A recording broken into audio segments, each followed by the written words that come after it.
COP28 is very well organized. We're extremely happy with the organization, and we also would like to congratulate the presidency, Dr. Sultan Al-Jaber, for these early successes as getting the loss and damage fund operationalized and the first pledges for funding. Of course, we would like to see how this is going to be sustainable in time, as loss and damage is going to be with us for a while, as we are hopefully going to 1.5 degrees of climate change centigrades, and this is, if we keep on track, might get there thanks to the good action. We're also very happy with the COP28 global stock take. I think we are getting there, and the presidency is working hard on getting us there, and we would like to see future, but we like very much the approach of action.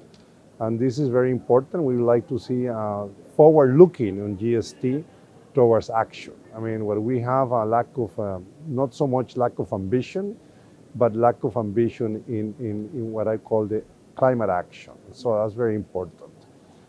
And finally, and I think is very relevant also, the COP28 is the specific approach to be very emissions-oriented. The mission is 1.5 and emission-oriented reduction. And I like that, and we are seeing very important actions in this regard, like the pledge of tripling renewable energy, doubling energy efficiency, and then a pledge to nature and in the involvement of nature in this climate agenda. Those are very important topics.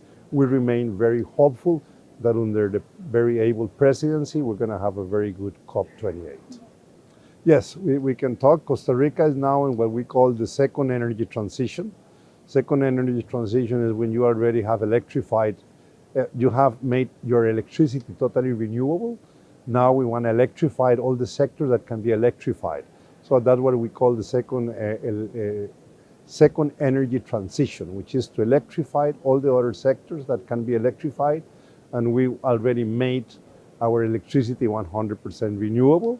So in this, we are going with electrification of transportation and also the reduction of or producing maybe biofuels from our agriculture is an important step in this regard. We're looking for a specific funding in these topics. Electric buses, electric cars, different incentives for this is what we're looking forward in our early action. We're also developing adaptation plans, which is part of the climate action. Climate action is not only emission reductions. Costa Rica has done a lot there. Of the first three emissions by big end uses, which is industry, electricity, and land use and agriculture, Costa Rica has 0, 0, and 2 of those three. We don't emit there now. We only have a little bit in industry and then also in transportation. And that's where we are focused now on how to decarbonize those last sectors of the economy. Yes, we have an important, we have been working very hard with the forest, the leaders on climate change and forestry, which is going to be announcing new investments in this regard with the nature. We're calling Sustainable Landscape Initiative.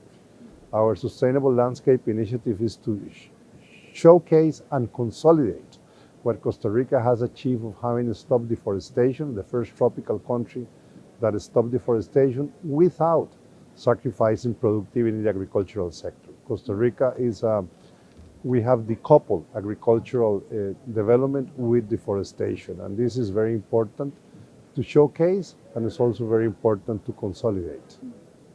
Percentage of numbers, okay? The percentage of our electricity that is renewable, 100%. The percentage of deforestation, 0 deforestation rates. Budget-wise, with about approximately $30 million a year on anti-deforestation measures, and just in private lands, as well as probably a similar amount in protecting public parks and other natural lands. We're also getting now to work in the oceans and mangroves, which is our next initiative. Yesterday, we subscribed a voluntary carbon markets agreement under with the Emergent and the lead, part of the LEAF initiative, which will bring around anywhere between $10 to $15 million to the action in nature and climate. Well, I think I think a good aspiration among all things that are very clear in the agenda is that we are blurring the line between climate and nature.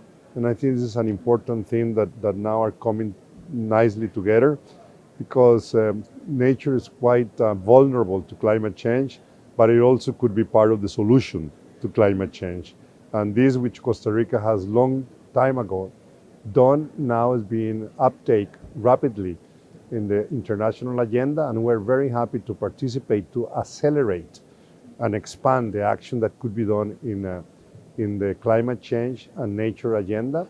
Costa Rica started our work with a very small tax on fossil fuels to finance our nature protection agenda, and I think is something that maybe the world could emulate at a larger scale.